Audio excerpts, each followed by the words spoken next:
নমস্কার, কেমন আছেন সবাই? ব্লগ বাই পূর্ণিমা আরেকটি ব্লগে আপনাদেরকে স্বাগত। সকাল বাজে এখন 8টা। এই প্রতিদিনের তো আমার রুটিন সকালে আগে ছাদ বাগানে, তারপর সমস্ত কাজ করা। তো সমস্ত গাছগুলোতে একটু জল দিয়ে দিলাম। আর এই সকালবেলায় গাছের পেছনে যাওয়া আর এই ছাদ বাগানে দেখা, এটা যে শরীরের পক্ষে কতটা ভালো। সকালবেলাটা আমার সুন্দর এই সবুজ গাছগুলো নিয়ে আমার থাকতে বেশ ভালো লাগে, টাইমটাও বেশ ভালো কেটে যায়। এই সকাল টাইমটা আগে আমি গাছের একটু পরিচর্যা করি। আর এই দেখুন গাছের নিচে আবার একটা সবেদাও পড়ে রয়েছে দেখছি। পাখিতে এসে টুকরে টুকরে ফেলে, আর কখন কোনটা গাছে পেকে থাকে বুঝতেও পারি না।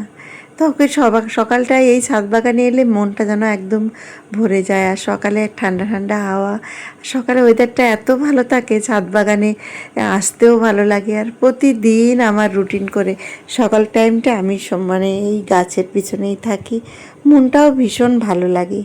এরকম একটা ছোট ছাদ বাগান থাকলে আমার মনে হয় সবারই মনটা ভালো লাগবে। সকালে ঘুম থেকে উঠে একটু সবুজ শাক সবজি বলুন, ফুল গাছ বলুন, বড় যে কোনো গাছের পিছনে পরিচর্যা করতেও ভালো লাগে, মনটাও ভালো লাগে। সময়টা এত ভালো কেটে যায়, না হলে সকাল টাইমটা যেন কাটতেই চায় না। তো এই যে ছাদ বাগানে ছড়িয়ে ছিটে চতুর্দিকে দু একটা যাই ফল হোক না কেন, এটা যে কত আনন্দ লাগে তুলতে। নিজের বাড়ির নিজে মানে কষ্ট করে গাছ লাগিয়ে সেখান থেকেই ফল পেড়ে পাড়া, এটা তো আমার তো ভীষণ ভালো লাগে। জানি না আপনাদের কার কেমন লাগে, কিন্তু আমার তো ভীষণ আনন্দ লাগে। যেটুকু ফল হোক, হয়তো অনেক বেশি হয় না, কিন্তু যেটুকুই হয় সেটাই যেন মনে আমার ভরে যায়। আর সময়টাও এত ভালো লাগে কাটে আর কি। তো সব সময় এই টুকটাক গাছের পরিচর্যা নিয়েই আমি থাকতে ভালোবাসি সকাল টাইমটা। তারপর সংসারের অন্যান্য কাজকর্ম নিয়ে ব্যস্ত থাকি।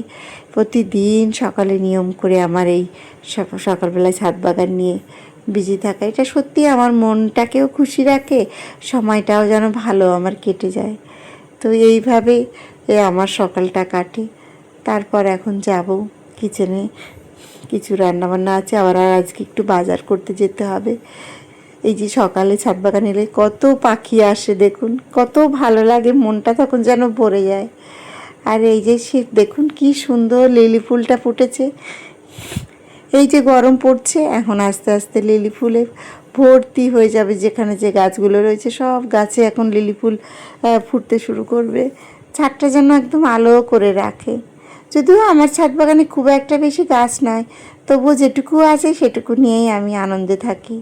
আর এই যে দেখছেন পর্তুলিকাগুলো, এগুলো আমার গত বছর গরমের ফুটেছিল, সেগুলোকে একটু জল দিয়ে দিয়ে বাঁচিয়ে রেখেছিলাম। এখান থেকে এখন কাটিং করে ডালগুলো নিয়ে নিচ্ছি ছোটো ছোটো করে। এইগুলো আবার সমস্ত টবে যে নতুন মাটি তৈরি করেছি সেইখানে এখন বসিয়ে দেব। এগুলো এখন একটু সুন্দর মাটি তৈরি করে বসালে খুব সুন্দর গাছ হবে। তা গিয়েছিলাম বাজার করতে, বাজার নিয়ে এলাম। এখন আবার একটু, তো আজ আমি বেরিয়ে এসেছি, এখন বাজে রাত্রি 8টা।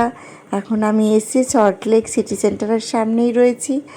গৌতমচের কফি অর্ডার দিল আমার মেয়ে, এখন কফি খাচ্ছি আমরা দুজনেই। তো এখানে সুন্দর এই যে গাড়ি দাঁড়িয়ে রয়েছে সমস্ত, এই যে দেখুন আমরা এখানে সমস্ত যারা স্টাফগুলো রয়েছে এসে গাড়িতে এসেই কফি সার্ভ করে যায়। যে ক্রিপচি চিকেন নিলাম।